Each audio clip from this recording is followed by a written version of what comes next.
recently concluded research that indicate that Africa's domestic capital pools is about $4 trillion.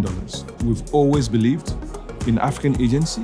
We've believed that as Africans, we must take ownership of our development and we must fund it. A lot of what we see on the continent is a risk perception that doesn't necessarily match the reality. The institutional capital that we have on the continent, as you know, is incredible, especially in pension fund savings and such like. Catalyzing domestic capital to finance infrastructure is really one of the ways that we can ensure that Africa grows in a very sustainable way.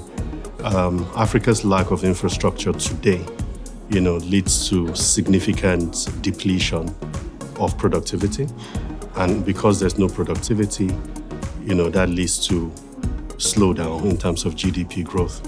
Using AFC's investment grade rating, we're one of the highest rated institutions on the continent. So we're using that rating to help other African issuers access markets locally and internationally. An institution like AFC can deploy its credit rating, which is investment grade, to help de-risk a lot of infrastructure projects by providing guarantees, for example, to make people more comfortable in investing in infrastructure.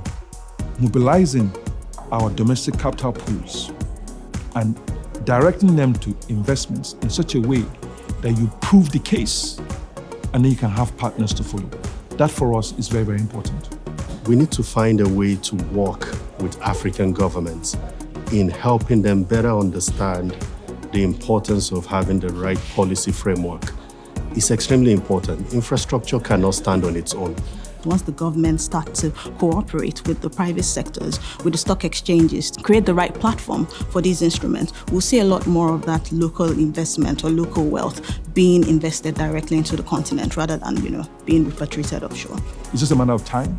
The world will realize Africa's value and Africa's importance and the need to invest in Africa.